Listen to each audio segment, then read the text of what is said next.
jërë ngeen jëf yéen ñi safoo site internet bi di Buzz Actu 221 nuyu nañ leen bu baax jaajëfal leen ci kóolu tege sopp bi ak topp bi nga xamante ne rek yi nag ñu koy topp bu leen fàttee abonné di bës cloche de notification yi ngir mën a am yeneen i info mbégteeg bànneex la ñu am saa su nekk rek di ànd ak yéen ci site internet bi di Buzz Actu 221 li gën a fës ci boppu xabaar yi nag dañu koy do rek Maître Ngagne Demba Touré bi nga xamante ne daat nay yëkkati kàddoom ne na Macky Sall daal moom mooy chef de gang lu jóg njaag moom mooy njaag te moo bu nu mel nag daat nay tuuti ginnaaw bu ñu ko dalalee nag ci émission bi ñu dippee quartier général di am ca diwaan bu télévision Futurs Médias ni ki démb ci talaata ji nag yem ak ñeenti fan ci weeru mars ci atum 2025 kii di Maître Ngagne Demba Touré nekk directeur général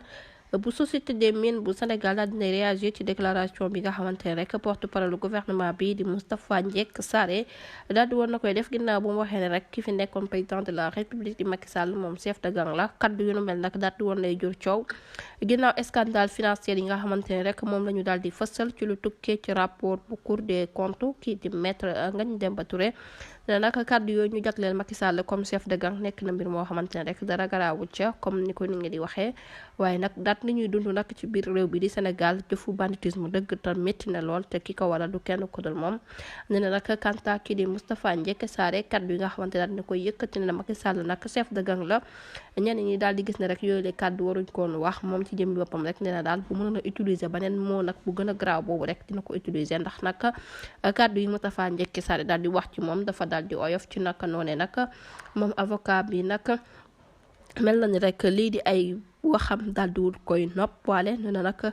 képp ku sàcc téléphone dañ lay jàpp maanaam daal ku sàcc téléphone ñu arrêté la kon nag du ñu bàyyi benn yoon rek ab ancien président de la république muy daal di échappé justice bi ci naka noone moom Maître Ngagne Demba Touré daal dinay dëggal que ne nag nekkul ne moom mooy dogal ku ñu war a topp wala ku ñu war a topp ci naka noone nag kii di Macky Sall dañ ko war a topp waaw bu fekkee ne rek justice ci jëmi boppam mi ngi fii ci naka noone nag dafa daal di wax ne rek gis na fi ay ancien président yoo xamante ne topp nañ leen ba noppi daal di leen jugé faneen ci nokk noonu nag haute cour bu justice ci jëmmi boppam rek dafa war a réactiver waat yi fii bu fekkee ne rek responsabilité bi nga xamante ne rek jox nañ ko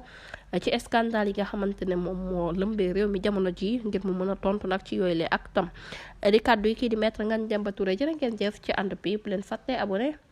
bés cloche de notification yi ngi dara bañ leen raw